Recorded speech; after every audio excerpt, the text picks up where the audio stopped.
Imagine discovering a book so ancient that it was already centuries old when the Roman Empire stood at the height of its power. A book copied by hand long before the invention of the printing press. A book that vanished from much of the Western world for more than 1,000 years. Yet somehow, it survived. Not in Rome, not in Constantinople, not hidden beneath the ruins of Jerusalem, but in a remote kingdom on the highlands of East Africa, where monks preserved its fragile pages while kingdoms rose and fell across the ancient world. Inside this forgotten manuscript was a story unlike anything most people have ever heard. A story about the world before Noah, not merely the flood itself, but the terrifying events that made the flood inevitable. If you've only read the book of Genesis, you know the outline. Humanity became corrupt, violence filled the earth. God instructed Noah to build an ark. The waters came, and the world was washed clean. But what if Genesis is only the beginning? What if ancient readers believe there was far more to the story? What if another ancient tradition preserved details that the biblical account mentions only briefly, or not at all? Details about mysterious heavenly beings, about forbidden knowledge, about giants who walked among humanity, about a civilization that may have been more advanced and more corrupt than we ever imagined. For centuries, these stories circulated among Jewish communities during the Second Temple period. They were discussed, copied, and carefully preserved. Some early Christian writers knew them well. One New Testament letter even quotes directly from one of these ancient writings. Then, over time, much of that tradition faded from mainstream memory. The book remained. The questions remained. But for many people, the story itself was forgotten. Today, it is known as the Book of Enoch. Whether one views it as sacred literature, ancient tradition, or an extraordinary window into the beliefs of the ancient world, its influence on biblical history is impossible to ignore. It does not replace the Bible, nor does it claim to. Instead, it offers something different. It presents itself as the testimony of a man who lived generations before Noah, a man who, according to Genesis, walked with God. From his perspective, history looked very different. The world before the flood was not simply filled with ordinary human wickedness. It was a world where the boundaries between heaven and earth had been broken, where celestial beings descended from the skies, where knowledge once reserved for the divine was handed to humanity, where power spread faster than wisdom, and where the consequences reached every corner of creation. These are extraordinary claims. They are not presented in Genesis in this level of detail. Instead, they belong to a body of ancient Jewish literature that sought to explore questions left unanswered by the biblical narrative. Why did evil become so widespread before the flood? Who were the mysterious sons of God mentioned in Genesis 6? Why does the Bible briefly mention the Nephilim and then move on without explanation? Why was God's judgment so absolute? For ancient readers, these questions demanded answers. The Book of Enoch attempted to provide them. Its pages describe a world standing on the edge of collapse. Cities flourished, knowledge expanded. Humanity believed it was mastering creation. But beneath that progress, something darker was unfolding. Ancient traditions speak of corruption spreading not only through violence, but through pride, ambition, and the misuse of knowledge. The earth itself is portrayed as groaning under the weight of what humanity had become. Whether taken literally, symbolically, or somewhere in between, these writings paint a picture unlike anything most modern readers encounter. It is not merely a story about a flood. It is the story of a civilization approaching its breaking point. Perhaps that is why these ancient traditions remained so compelling for thousands of years, because every generation has looked at its own world and wondered the same thing. Could a civilization become so consumed by its own power that it forgets the boundaries it was never meant to cross? Could knowledge become dangerous when separated from wisdom? Could humanity bring destruction upon itself long before disaster ever arrives? These are not only ancient questions, they are timeless ones. And according to the Book of Enoch, the answers begin not with Noah, but with a group of mysterious beings whose decision would change the course of human history forever. Who were they? Why did ancient writers believe they abandoned heaven? And what forbidden gift did they bring to the world below? That is where our story truly begins. To understand why the story of Noah matters, we must first understand the world he inherited. The opening chapters of Genesis describe humanity's earliest generations in remarkably few words.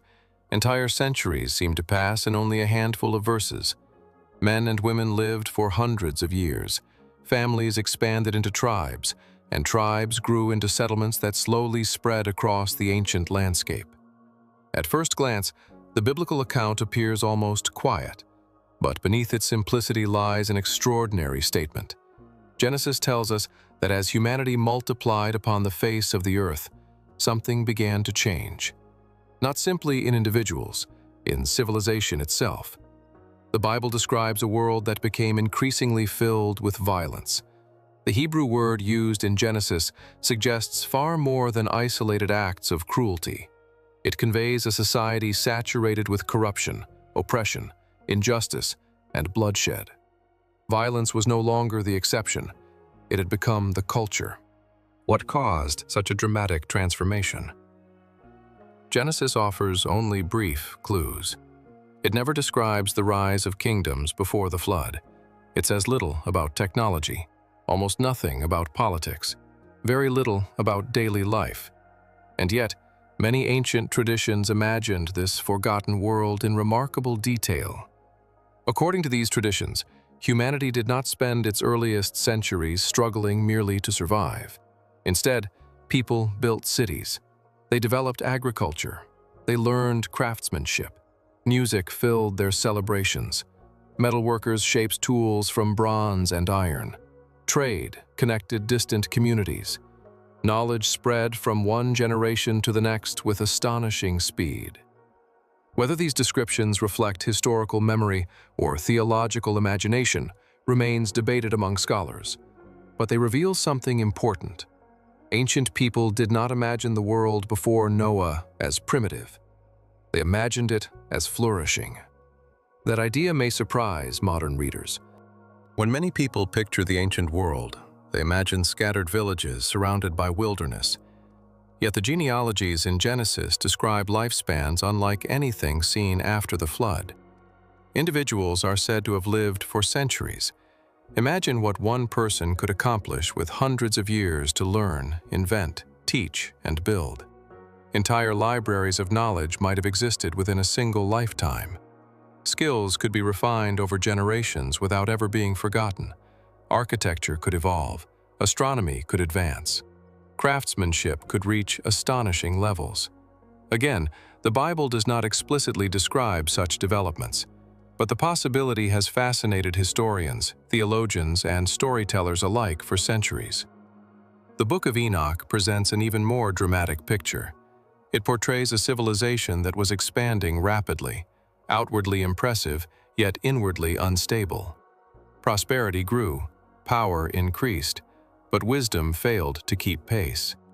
The ancient text repeatedly returns to one central theme: knowledge without righteousness becomes dangerous. This idea echoes throughout many ancient cultures. Human achievement by itself was never portrayed as evil. The danger came when knowledge was pursued without humility, when power replaced obedience, when ambition silenced conscience. Genesis summarizes the condition of humanity with striking simplicity.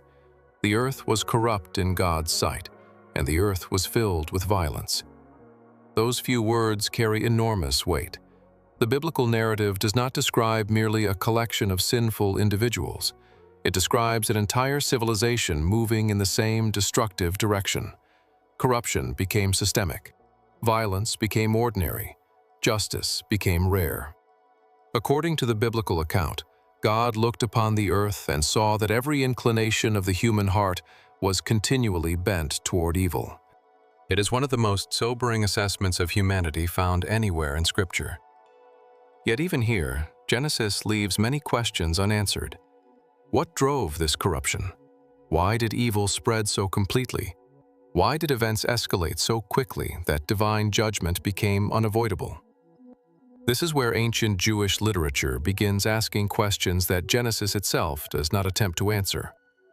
Rather than replacing the biblical account, these writings seek to explore its mysteries. Among them, the Book of Enoch presents a startling possibility. What if humanity's corruption did not develop in isolation? What if another influence entered history? What if the ancient world's greatest crisis began not on earth, but in heaven? The text introduces a mysterious group known as the Watchers. Unlike ordinary angels sent as messengers, these beings are described as heavenly guardians entrusted with observing creation. Their purpose was to watch, to serve, to remain faithful. But according to the ancient tradition, some among them made a decision that would alter the course of history.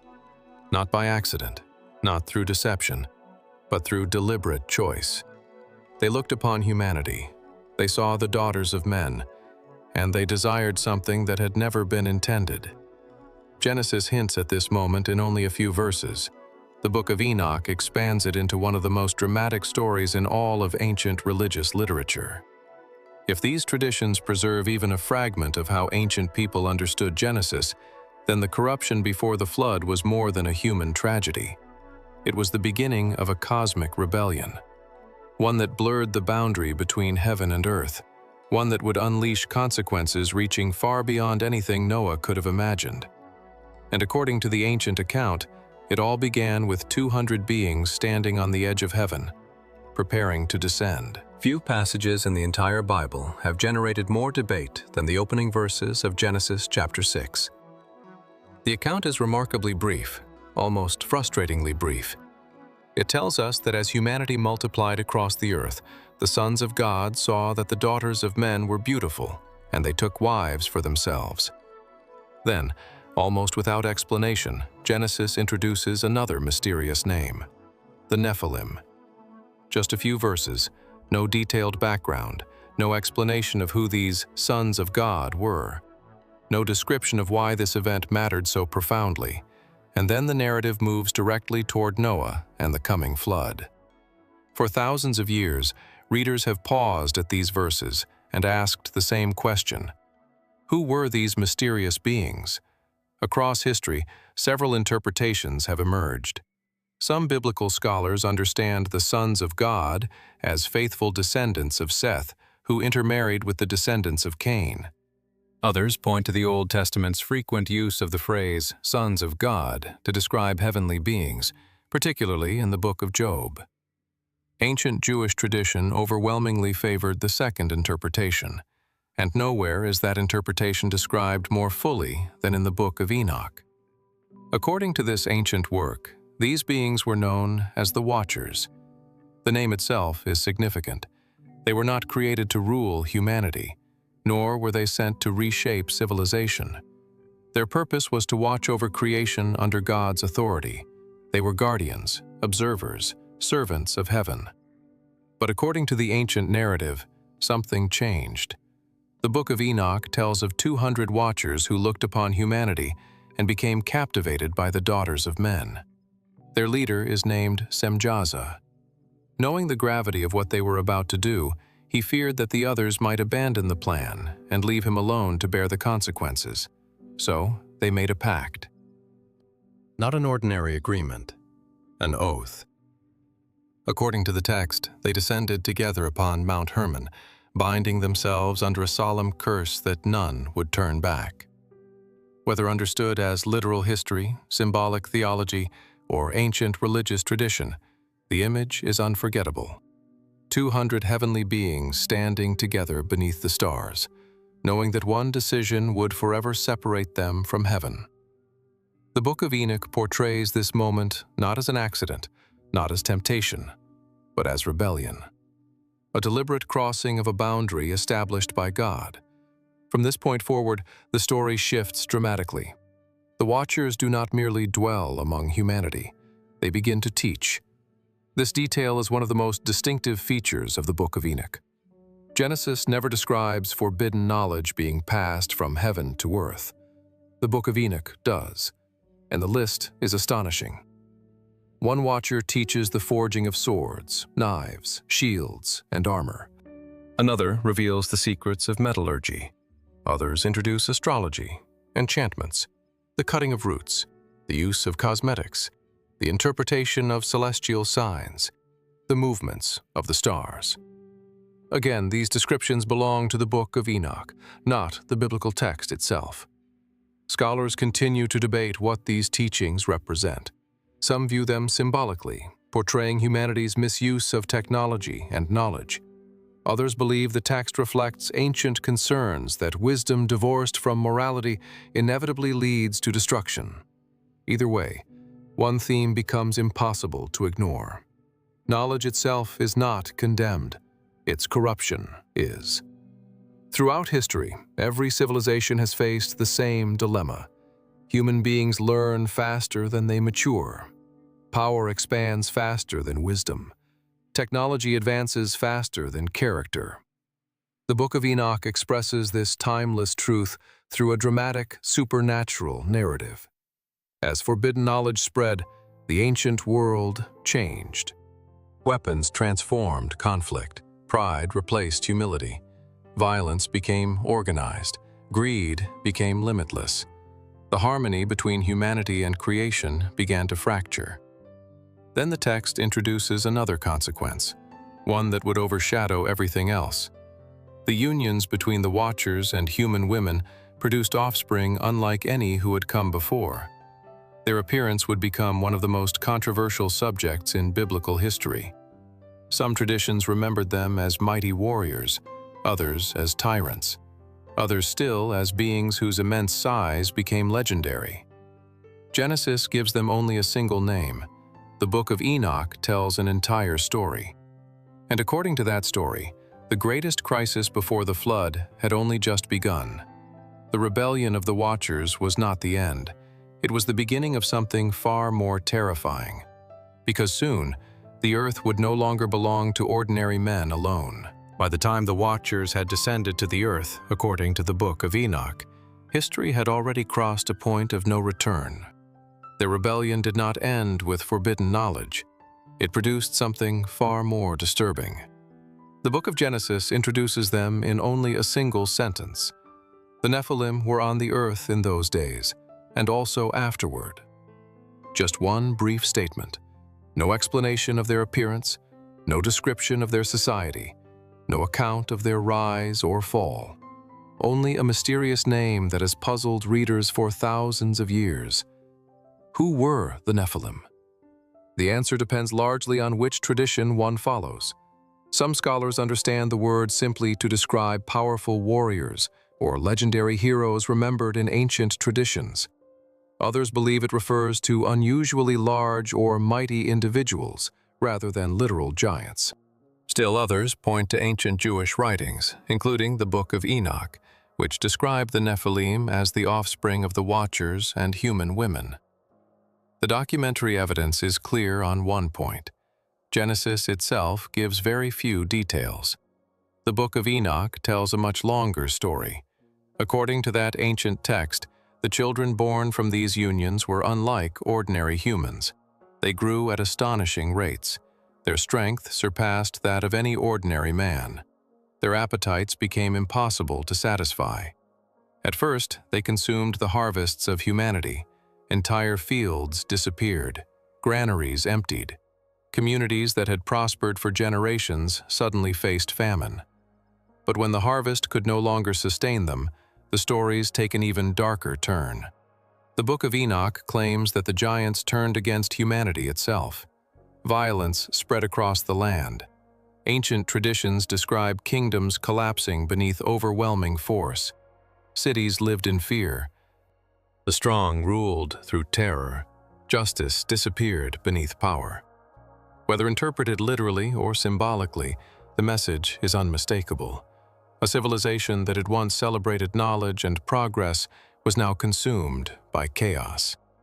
The very gifts that promised enlightenment had become instruments of destruction. Many historians believe these narratives reflect deep, ancient anxieties about unchecked power. In nearly every civilization, stories emerge about rulers who become larger than life. kings who claim divine authority, warriors who cannot be defeated, empires that believe themselves invincible. The giants of Enoch may represent more than physical beings. They may also symbolize civilizations whose pride grew beyond all limits. Yet the ancient authors intentionally blur the line between history and symbolism. They wanted readers to feel something deeper, that evil, once unleashed, rarely remains under control. It grows, it multiplies. It consumes even those who first welcomed it. As the influence of the giants expanded, another disturbing image appears throughout the Book of Enoch. Creation itself begins to suffer.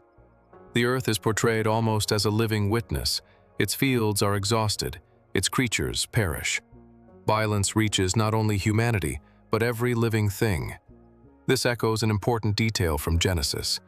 When God prepares to send the flood, the text does not simply say that people had become corrupt.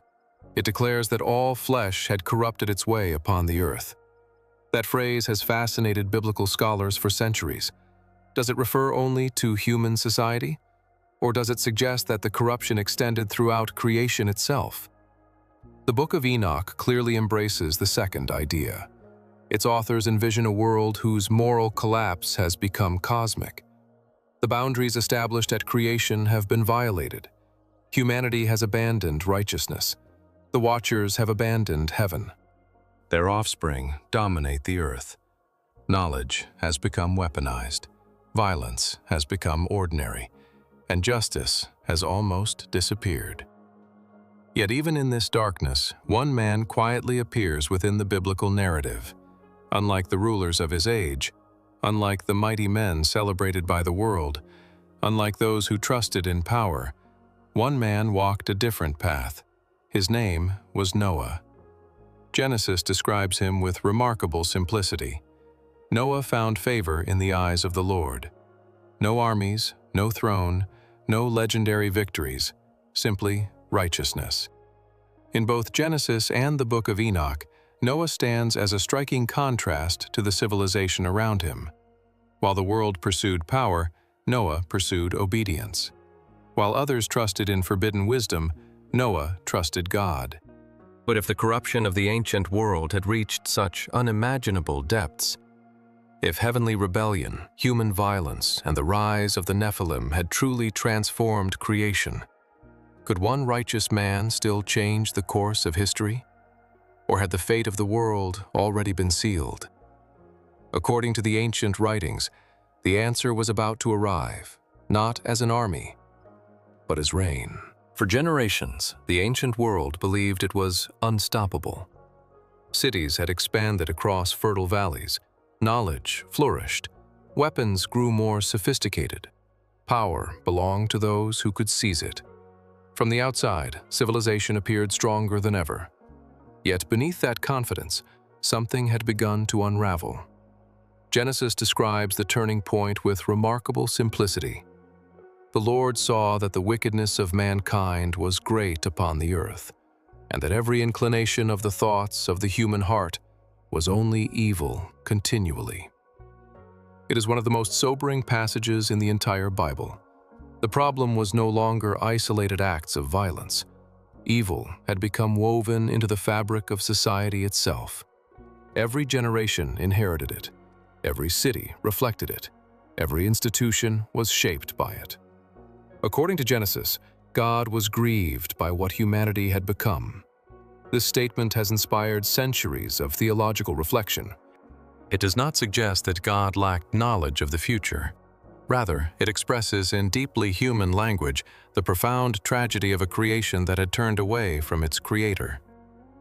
Then comes one of the Bible's most famous declarations. But Noah found favor in the eyes of the Lord. In a world consumed by corruption, one family remained faithful. Noah is never described as the strongest man of his generation, nor the wealthiest, nor the wisest. Instead, Genesis repeatedly emphasizes something far less dramatic. He walked faithfully with God. The contrast could not be greater. While humanity pursued power, Noah pursued obedience. While others trusted in violence, Noah trusted the one who had created the heavens and the earth. Then came an unimaginable command: build an ark, not a small boat, a vessel unlike anything the ancient world had ever seen, large enough to preserve life itself. For years, perhaps decades, Noah labored under the gaze of a skeptical world. One can only imagine the ridicule. Why build a ship on dry land? Why prepare for a flood no one had ever witnessed?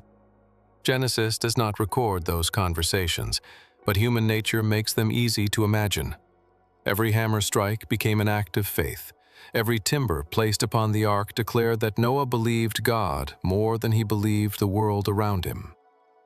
The Book of Enoch presents these events from a broader, cosmic perspective. According to its narrative, the coming flood was not merely a response to human violence. It was also the conclusion of the rebellion that had begun with the Watchers. Before the waters came, the rebellious Watchers themselves faced judgment. The Book of Enoch describes powerful angels sent to bind them in darkness until the final day of judgment. Their influence upon humanity would come to an end. Their forbidden knowledge had transformed civilization. Their descendants had filled the earth with violence. Now, according to the ancient text, divine justice would answer heavenly rebellion. Whether one understands these passages as historical tradition, symbolic theology, or apocalyptic literature, their message is striking. No act of rebellion remains hidden forever. No corruption continues without consequence. Justice may appear delayed, but it is never forgotten. Then the skies changed. Clouds gathered over a world that had never imagined its own end. The wind shifted. Animals began arriving from every direction, not driven by Noah, but, according to Genesis, guided by God himself. 2 by 2, 7 pairs of the clean animals, birds filling the sky, creatures crossing valleys and deserts toward a single destination. The ark became more than a vessel. It became the final invitation, a silent testimony that mercy still existed before judgment arrived. Then, one day, the door closed, not by Noah's hand, but by God's. Outside, life continued as it always had. Markets remained busy. Children played, farmers worked their fields, kings issued commands. Few, if any, realized that history stood only moments away from changing forever. Then the rain began. Not as a passing storm, not as a seasonal shower, but as a judgment unlike anything humanity had ever experienced. The fountains of the great deep burst open. The windows of heaven were opened. Water rose from below. Water fell from above. The world that believed itself invincible disappeared beneath the flood. Cities vanished. Mountains became islands. The voices of an entire civilization were silenced. Yet the greatest mystery was never the flood itself. The greater mystery was this: if such a world once existed, why do so many ancient cultures remember a great flood? And why did one extraordinary book survive thousands of years to preserve a version of that forgotten story? The answer lies not only in the ancient past, but in the remarkable journey of the Book of Enoch itself. When the floodwaters finally receded, according to Genesis, a new chapter of human history began. The old world was gone. Its cities had vanished. Its kingdoms had disappeared. Its generations existed only in memory. But stories have a remarkable way of surviving. Long before history was written into books, it was carried by voices. Parents told their children. Elders spoke around evening fires. Priests preserved traditions. Scribes copied ancient accounts by hand, one careful line at a time. Some stories faded, others evolved, and a few endured for thousands of years. The Book of Enoch was one of them. Although attributed to Enoch, the ancestor of Noah, the text itself was almost certainly composed many centuries later by Jewish writers during the Second Temple period, drawing upon older traditions that had circulated for generations. This is an important distinction. Most historians do not believe that Enoch himself physically wrote the surviving manuscript. Rather, they understand it as an ancient collection of religious writings that preserved beliefs, interpretations, and theological reflections surrounding one of the Bible's most mysterious figures. Yet, despite its later composition, the influence of the Book of Enoch became extraordinary. Fragments of the book were discovered among the Dead Sea Scrolls, demonstrating that it was highly respected by the Jewish community living at Qumran before the time of Jesus. Even more remarkable is the New Testament itself. The Epistle of Jude contains a direct quotation from the Book of Enoch. This tells us something significant. The early Christian world was familiar with this ancient text. Its ideas were known. Its stories were discussed. Its influence was real. Over the following centuries, however, different Christian communities reached different conclusions about which books should be included within the biblical canon. The Book of Enoch was ultimately excluded from the canon recognized by most Jewish and Christian traditions. That decision did not erase the book from history, but it did gradually remove it from everyday reading across much of Europe and the Middle East. One remarkable exception remained. In the Ethiopian highlands, the Book of Enoch continued to be copied, preserved, and read as part of the biblical tradition of the Ethiopian Orthodox Church. For centuries, while much of the world forgot the book, Ethiopian monks carefully protected it inside ancient monasteries. Then, in the 18th century, European explorers encountered manuscripts that many scholars had believed were lost forever. The forgotten book returned. Since then, historians, archaeologists, linguists, and biblical scholars have spent generations studying its origins. Some view it primarily as an extraordinary work of Jewish apocalyptic literature.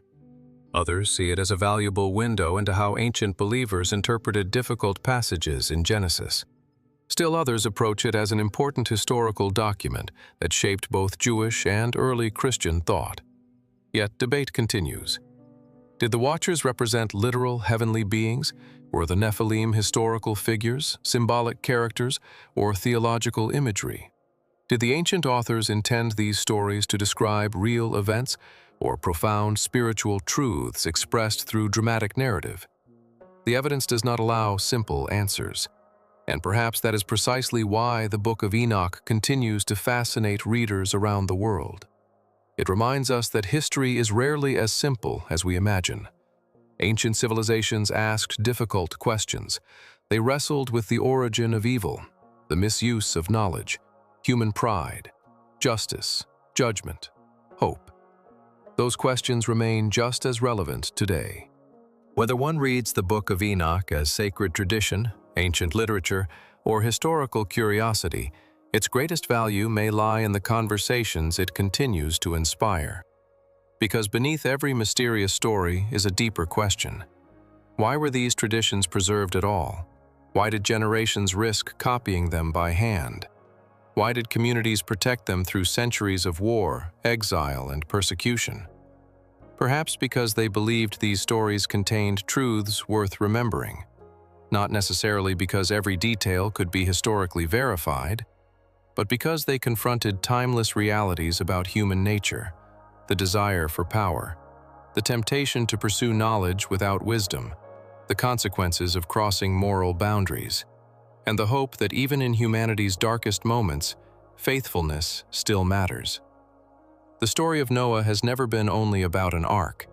It is a story about choices, about corruption and redemption, about judgment and mercy. The Book of Enoch does not replace Genesis. It stands beside it as an ancient witness to how earlier generations wrestled with its mysteries. Whether you ultimately accept its traditions or remain skeptical of its claims, one thing is difficult to deny. For more than 2,000 years, this remarkable book has continued to provoke questions that refuse to disappear.